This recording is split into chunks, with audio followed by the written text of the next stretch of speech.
The morning sun cast long shadows across Clearwater Livestock Exchange in Nebraska, but Knox Silverton barely noticed the autumn beauty.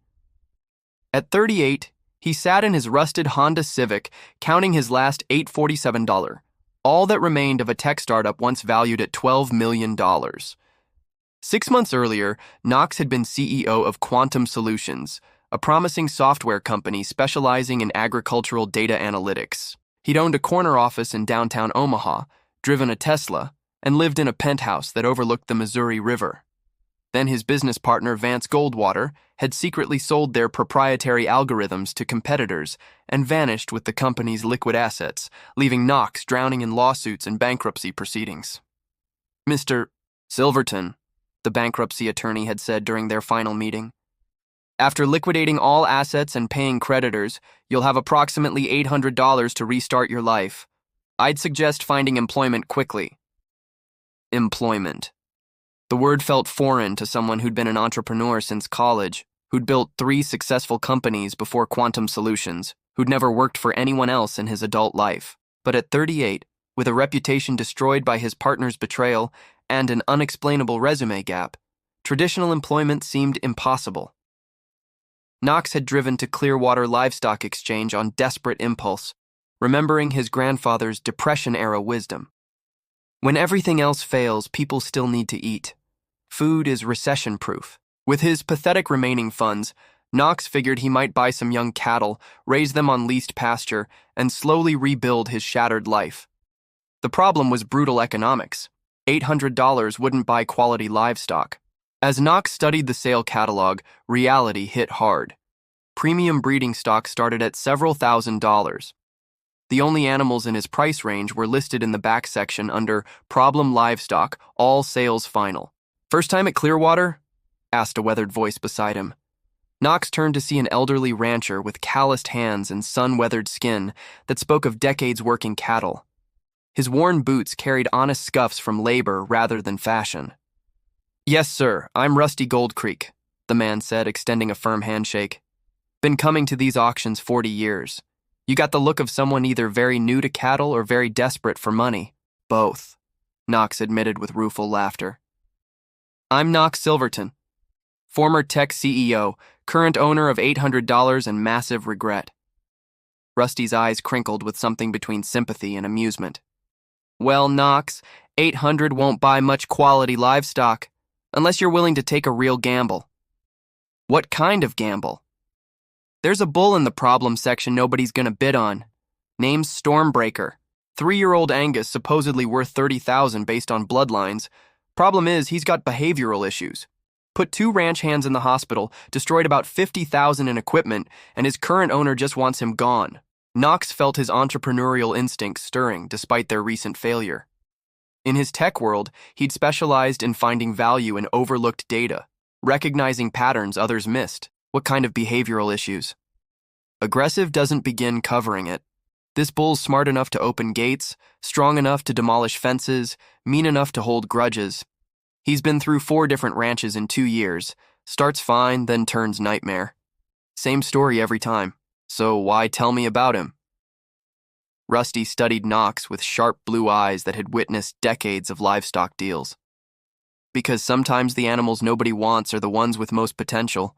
And sometimes desperate men make the best cattlemen because they can't afford quitting when things get difficult."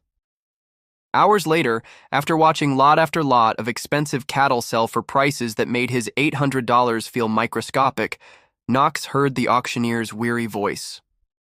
"Lot 247, ladies and gentlemen. 3-year-old registered Angus bull, Stormbreaker.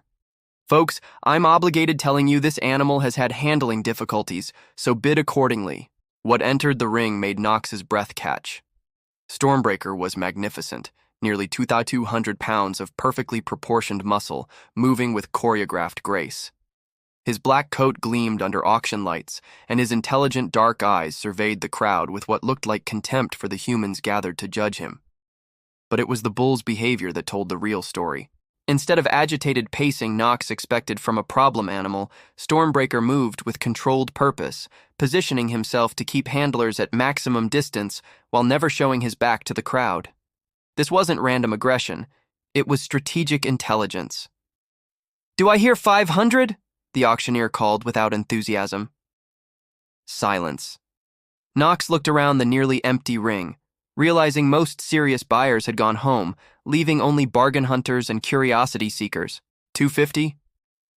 More silence. Stormbreaker stood in the ring's center like a dark emperor surveying his worthless kingdom, magnificent and alone.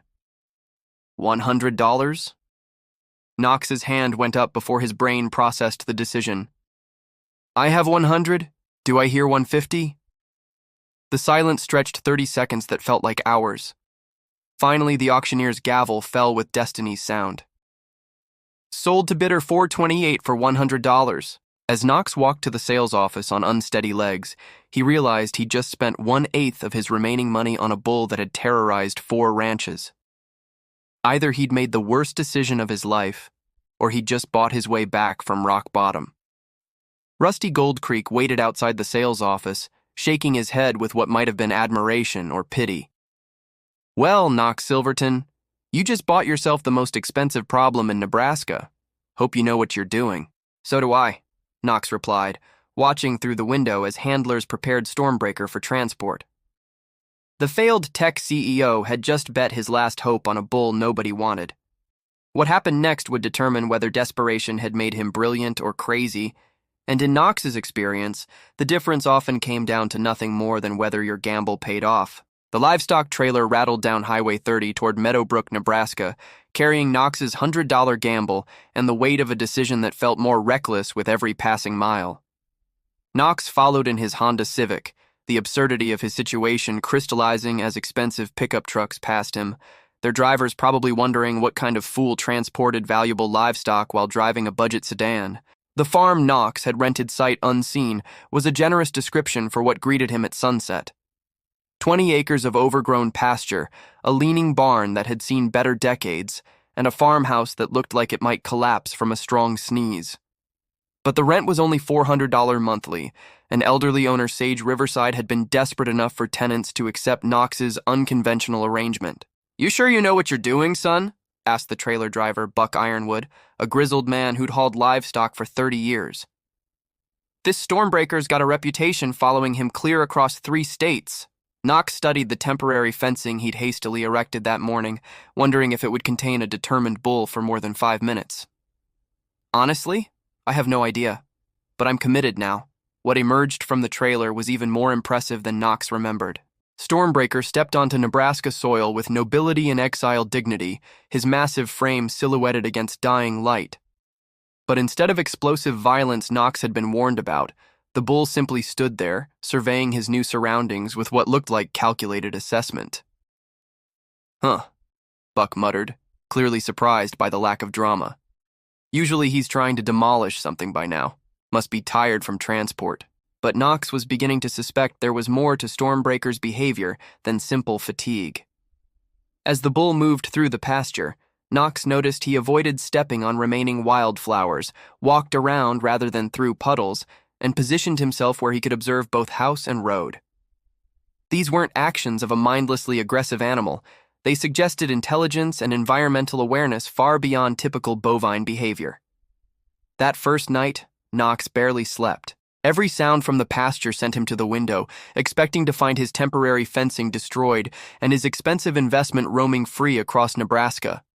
But morning revealed Stormbreaker standing calmly in the pasture's exact center, as if he'd spent the night calculating optimal position for maximum visibility and security.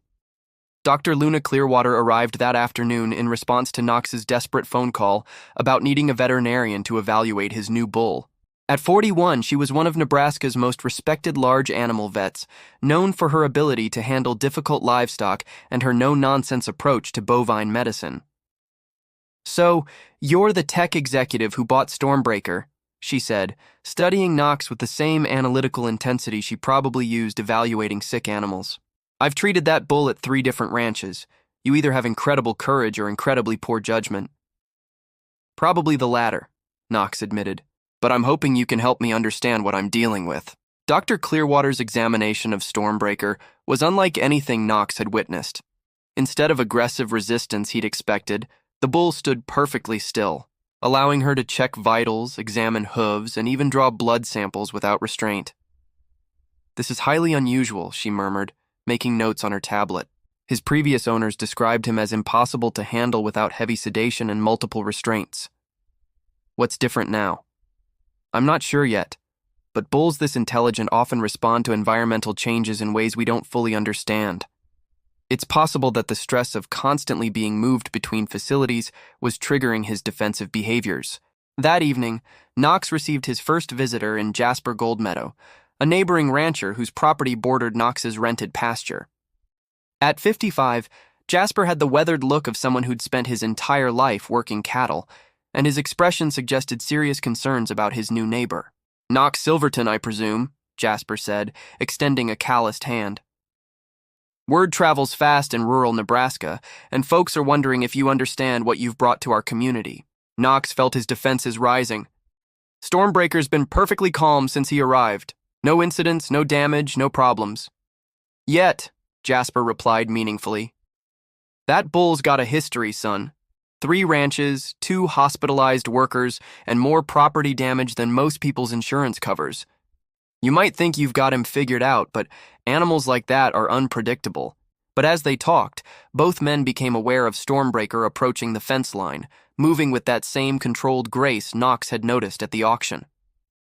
Instead of threatening posture Jasper clearly expected, the bull positioned himself about 15 feet away and simply listened.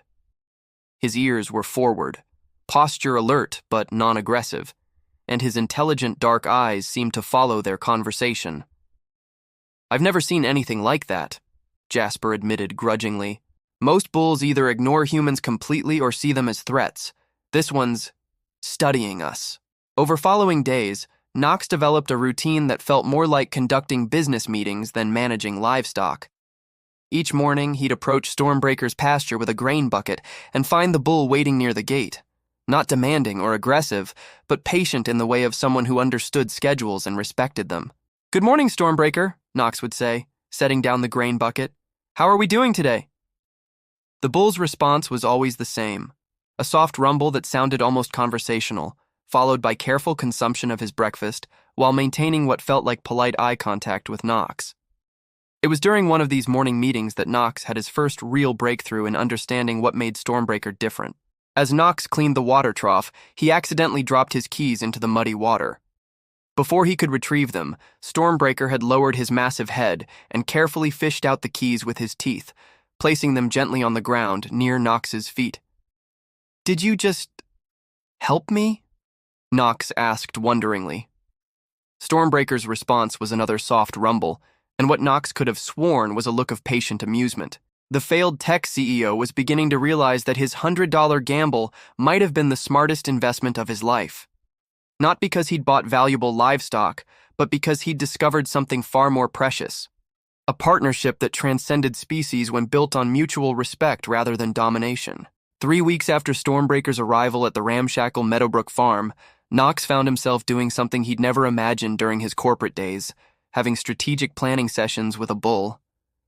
What had started as simple feeding routines had evolved into something that defied every assumption Knox had about animal intelligence. It began when Knox noticed Stormbreaker's peculiar reaction to his laptop computer. Each morning, Knox would sit on an overturned feed bucket to check emails and research cattle markets, and invariably, Stormbreaker would position himself where he could observe the screen.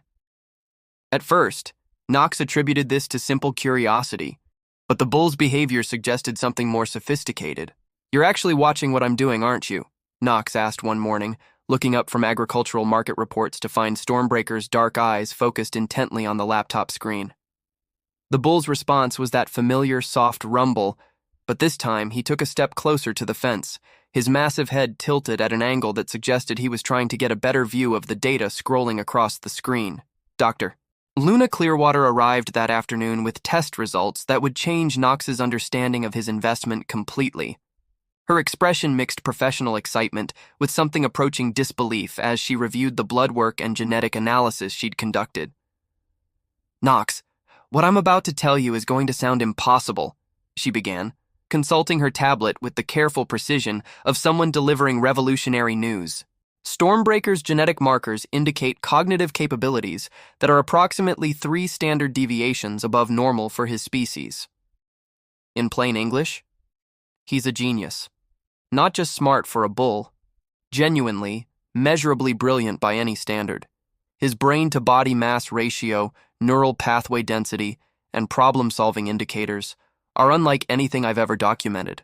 Knox felt his world shifting in ways he hadn't experienced since his first successful startup. So his behavioral problems at other ranches weren't behavioral problems at all.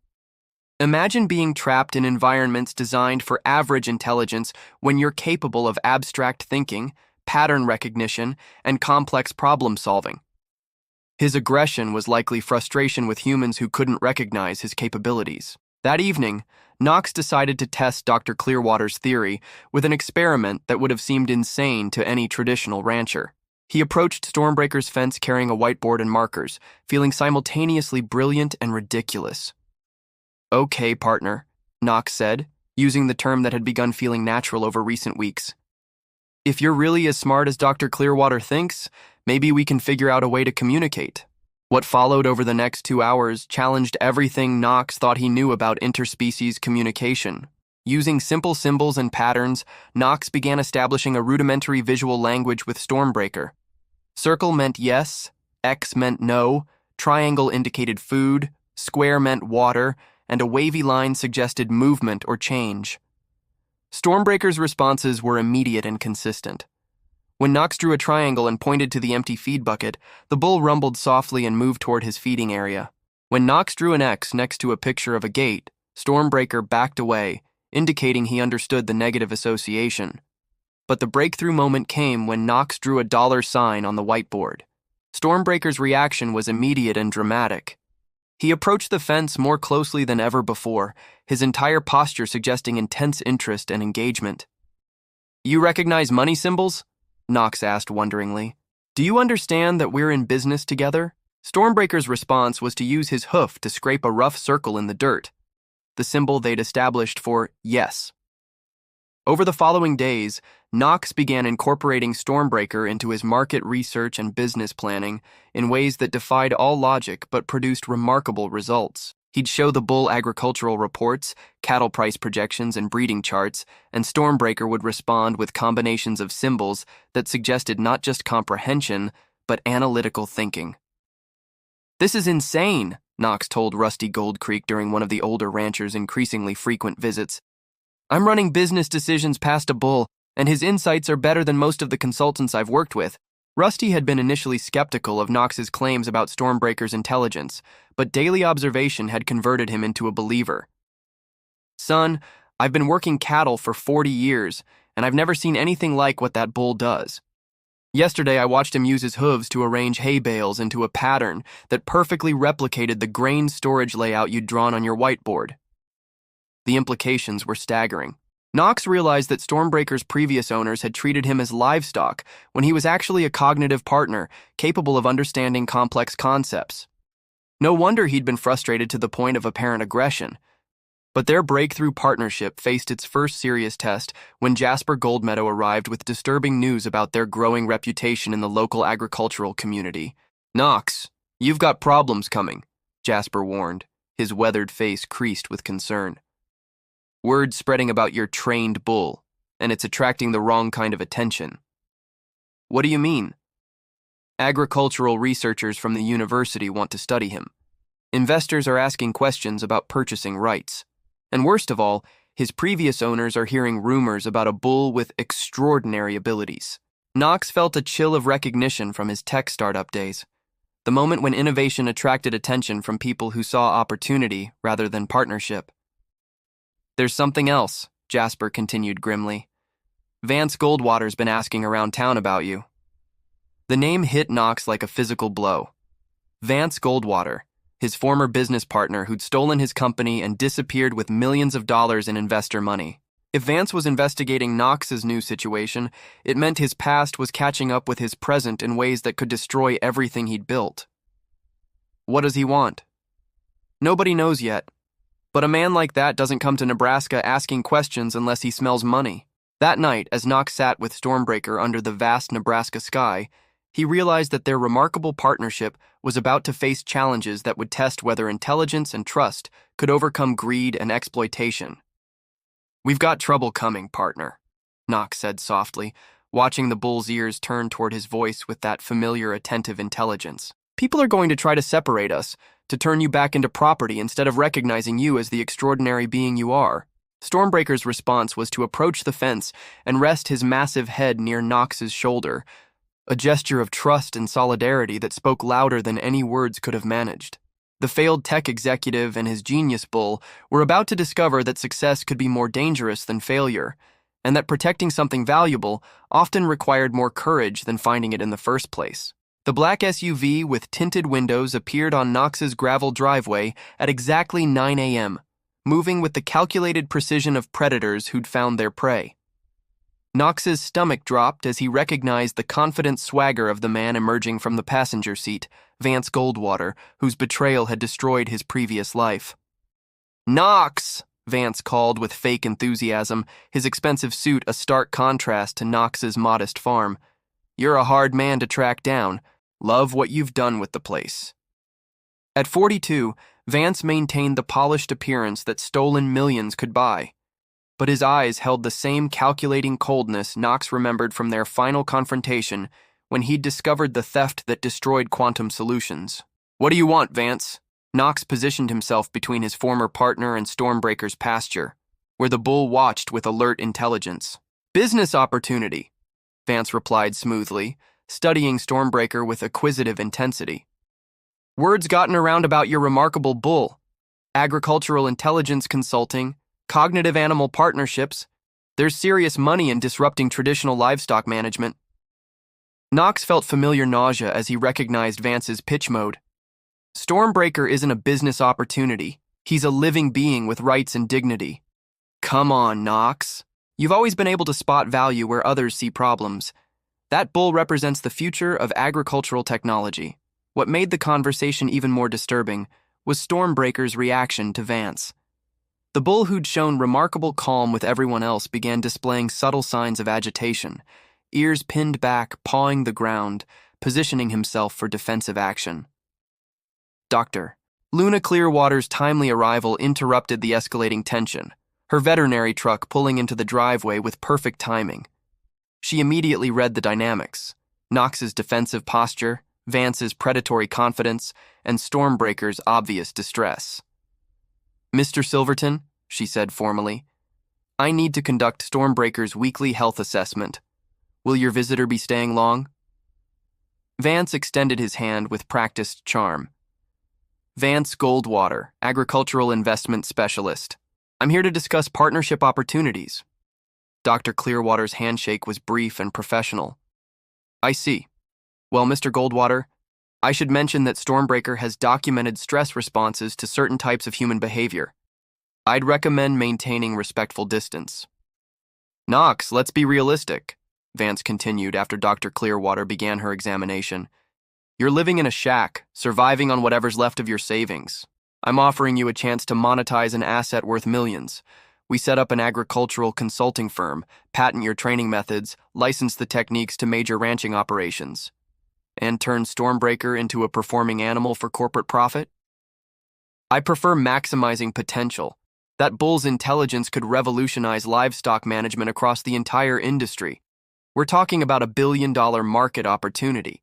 Knox watched Stormbreaker's continued distress and realized the bull's exceptional intelligence included an ability to recognize threats beyond physical danger.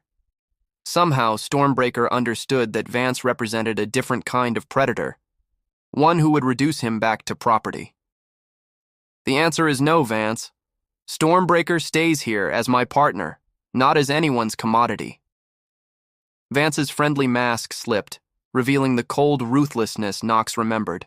"You're being sentimental about livestock. This bull is an asset, not a pet, and assets should be maximized for economic potential. This conversation is over. You need to leave."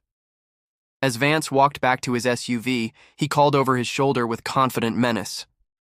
"I'll be back, Knox. With lawyers, investors, and purchase offers you won't be able to refuse. That bull represents too much money to waste on hobby farming." After the vehicle disappeared, Knox approached Stormbreaker's fence to find the bull still agitated, pacing with controlled energy of someone preparing for battle. "He's not going to give up," Knox said softly. Men like Vance see everything as a transaction. That night, Knox realized their peaceful sanctuary was about to be tested in ways neither had anticipated. But looking into Stormbreaker's intelligent eyes, he felt ready for whatever came next. They were partners now, and partners protected each other.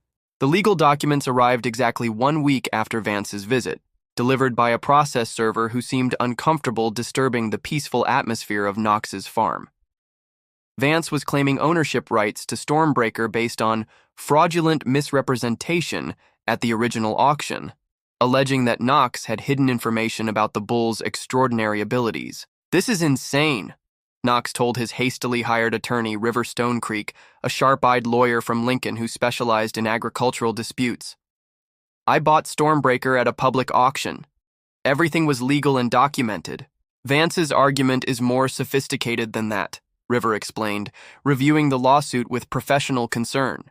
"He's claiming that your former business relationship gave him prior knowledge of your pattern recognition abilities and that you used proprietary analytical methods developed at Quantum Solutions to identify Stormbreaker's hidden value." Knox felt the familiar weight of Vance's manipulative legal tactics. His former partner had always been skilled at twisting facts to serve his purposes, and now he was using their shared history as a weapon. "What are our chances?" "Honestly, complicated. Nebraska courts favor agricultural property rights, and Vance has deep pockets for expert witnesses. He's also claiming that an animal of Stormbreaker's intelligence represents a unique agricultural asset that requires professional management." The media attention that followed was overwhelming. Agricultural reporters, animal rights activists, and curious locals descended on Knox's modest farm, all wanting to witness the genius bull whose ownership had become a legal battlefield. But the most disturbing development was Stormbreaker's reaction to the chaos. The bull who'd shown such calm intelligence began displaying signs of deep stress, pacing, refusing food, positioning himself as far from visitors as possible. Dr. Luna Clearwater documented these behavioral changes with growing concern. "Knox, his stress hormones are through the roof. All this attention is triggering the same defensive responses that made him seem aggressive at previous ranches. What can we do?" "Minimize exposure to strangers, maintain consistent routines, and pray this legal mess resolves quickly. Bulls this intelligent are especially sensitive to environmental instability." The preliminary hearing was scheduled for 2 weeks away, giving both sides time to prepare their cases. During this period, Knox discovered unexpected allies in his battle to keep Stormbreaker. Rusty Gold Creek organized a group of local ranchers who'd witnessed Stormbreaker's remarkable transformation. "That bull was broken when he arrived," Rusty testified in his deposition. "Knox didn't discover hidden value. He created it through patience and respect." Dr. Clearwater provided expert testimony about Stormbreaker's psychological recovery, documenting how the bull's cognitive abilities had flourished in an environment of trust rather than domination. But Vance countered with his own experts, agricultural economists who testified that Stormbreaker's intelligence made him worth millions in breeding fees and consulting revenue. They painted Knox as an unqualified amateur whose emotional attachment was preventing optimal utilization of a valuable resource. The night before the hearing, Knox sat with Stormbreaker in their usual spot by the fence, both sensing that their partnership faced its ultimate test. "Whatever happens tomorrow," Knox said softly, "I want you to know that these last few months have been the best of my life. You saved me from drowning in failure and showed me what real partnership looks like." Stormbreaker's response was to approach the fence and rest his massive head against Knox's shoulder, a gesture of trust and affection that had become their most intimate form of communication. "I won't let them turn you back into property," Knox promised, his voice thick with emotion. "You're not an asset or a resource. You're my friend, my partner, and the smartest being I've ever known." The bull rumbled softly, then used his hoof to scrape their symbol for yes in the dirt, followed by the circle that meant agreement and solidarity. As dawn broke over the Nebraska plains, Knox prepared for a legal battle that would determine not just who owned Stormbreaker, but whether intelligence and emotional bonds could triumph over greed and exploitation in a system that still viewed animals as property. The failed tech executive and his genius bull were about to discover whether their partnership was strong enough to survive the courtroom or if the predators from Knox's past would finally succeed in destroying everything he'd rebuilt from the ashes of his former life. The Lincoln County Courthouse buzzed with unprecedented tension as Knox and Stormbreaker's case went to trial. Judge Aurora Blackwater, known for her methodical approach to complex cases, had agreed to an unusual arrangement, allowing Stormbreaker himself to be present for evaluation, understanding that the bull's behavior would be central to determining his future. Vance's legal team presented their case with polished efficiency, bringing in agricultural economists who testified about Stormbreaker's potential worth in millions. "This animal represents a breakthrough in bovine intelligence," declared Dr. Sterling Goldfield, Vance's expert witness. "His cognitive abilities require professional management and scientific study to realize their full value." Knox watched nervously as Vance took the stand, spinning their business relationship into a narrative of intellectual property theft. "Knox Silverton used analytical methods we developed together at Quantum Solutions to identify this bull's hidden potential," Vance testified with convincing sincerity. "His pattern recognition abilities were honed using our proprietary algorithms." But River Stone Creek's cross-examination began exposing the weakness in Vance's claims. "Mr. Goldwater, if Knox's abilities were so valuable, why did you steal his company rather than maintaining the partnership?" "That's a mischaracterization of legitimate business restructuring," Vance replied smoothly, but Knox noticed sweat beading on his former partner's forehead. The turning point came when Judge Blackwater requested a direct demonstration of the relationship between Knox and Stormbreaker. In the courthouse parking lot, with both legal teams observing, Knox approached the bull who'd been transported in a specially designed trailer. "Hey, partner," Knox said softly, his voice carrying the same gentle tone he'd used during their morning conversations. "I know this is scary, but we're in this together." Stormbreaker's response was immediate and profound. Despite being in a strange environment surrounded by dozens of people, the bull moved directly to Knox's side, resting his massive head against his human's shoulder in their signature gesture of trust and affection. "Now watch this," Knox said to the assembled crowd. He pulled out a small whiteboard and drew their established symbols: circle for yes, X for no, triangle for food. When Knox drew a circle and asked, "Do you want to stay with me?" Stormbreaker used his hoof to scrape a clear circle in the courthouse parking lot dirt. When Knox drew an X and gestured toward Vance, asking, "Do you want to go with that man?" Stormbreaker's response was emphatic. He scraped a large X and positioned himself defensively between Knox and Vance. The courtroom fell silent as Judge Blackwater observed this unprecedented display of interspecies communication. Even Vance's expert witnesses seemed stunned by the clear evidence of cognitive choice and emotional bonding. Dr. Luna Clearwater's testimony provided the scientific framework for what everyone had witnessed. "Your Honor, what we've observed today isn't just training or conditioning. This is genuine cognitive partnership between species."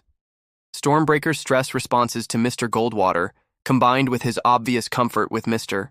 Silverton, indicate emotional intelligence that transcends typical animal behavior.